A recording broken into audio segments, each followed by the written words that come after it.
This video will walk you through the process of makeup quizzes, changing quiz settings, or assisting a student with need for accommodation when it comes to quizzes.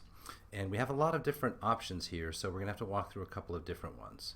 So first, let's go into the quizzes themselves, and you'll see a couple of things that having to do with how the quiz is assigned and when the quiz is due and so forth.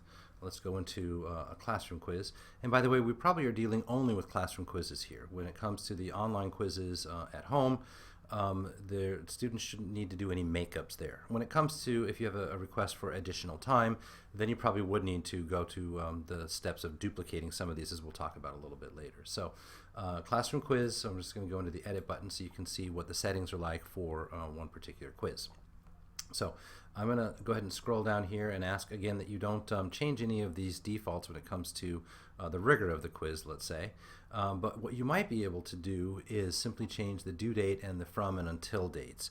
So let's say, for instance, that there was a student who was out and you felt that the student's reason for being out, appendicitis or something like that, was actually, okay, I do want to give a chance for the student to make up this thing after all. And so maybe you're going to have the student take this classroom quiz in front of you sort of in office hours. Again, the idea being this shouldn't be one they do at home, even as a makeup, because we want some understanding, some assurance that the student actually knows this stuff and didn't just look it up. What you could do, everyone else has gotten a grade, you might as well just change the due date and the available from and until dates for that one student who needs a makeup. That would be the simplest way about it. Rather than changing like how long the quiz lasts and all those other things. Now if you do need to change the length of a quiz, the time limit, that would be right here. This is one that you would need to change if you have an accommodation request and the time limit is something longer than just 5 minutes.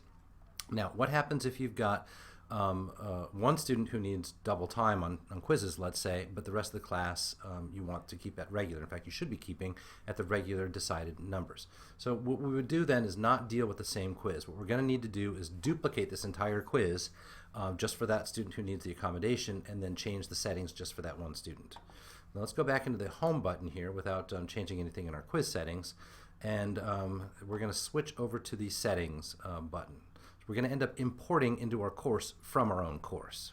Not import from Commons, we're going to go to settings first, and one of the buttons over on the side once we're in settings is going to be import course content. And so when we click on import course content, the content type is copy a Canvas course.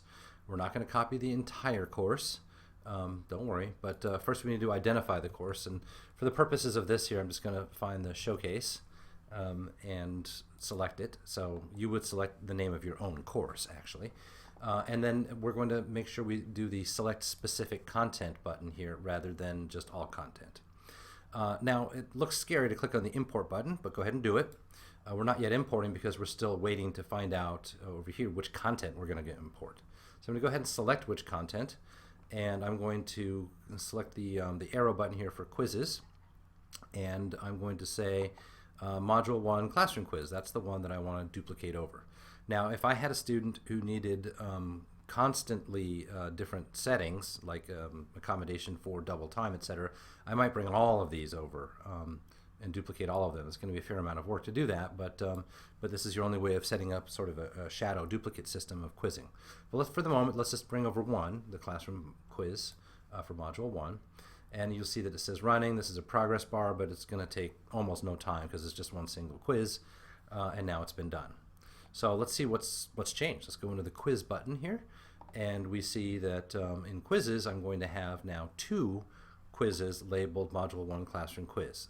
The settings are all duplicated over, except that this one doesn't have any questions. So the one with no questions, we need to have the questions added to it. So I'll go ahead and click into the edit button here. And I'm going to go ahead and select questions, and for this to happen I think it's probably not worthwhile to show all of you how to do this, but it ends up having to do with finding existing questions and question groups. The way the quizzes are built actually involves a lot of selecting older content that becomes part of the quizzing structure, and so it can get very complicated rather quickly if you need that to happen. And what we might end up doing is just having these be imported over with the questions for you sort of separately. So if you get an accommodation request like that, you're going to need to let us know at the coordinator level, and then we'll work with you. So let's go ahead and scroll down, and you'll see that it's been at the moment assigned sort of to everyone. Well, one of the things you can do is assign it just to specific people. So if I wanted to assign this just to Caroline, let's say, I could do it here. And now Caroline's the only one who's going to be able to see this quiz. And so now I can change the amount of minutes over to 20 minutes, let's say. And then I would click the Save button. And now this quiz has been customized, not all sections, that's fine, has been customized just for this one student. So again, we haven't solved the problem with this video of where the questions are. This one doesn't have the questions in them, but that's how you would adjust the time specifically for one student.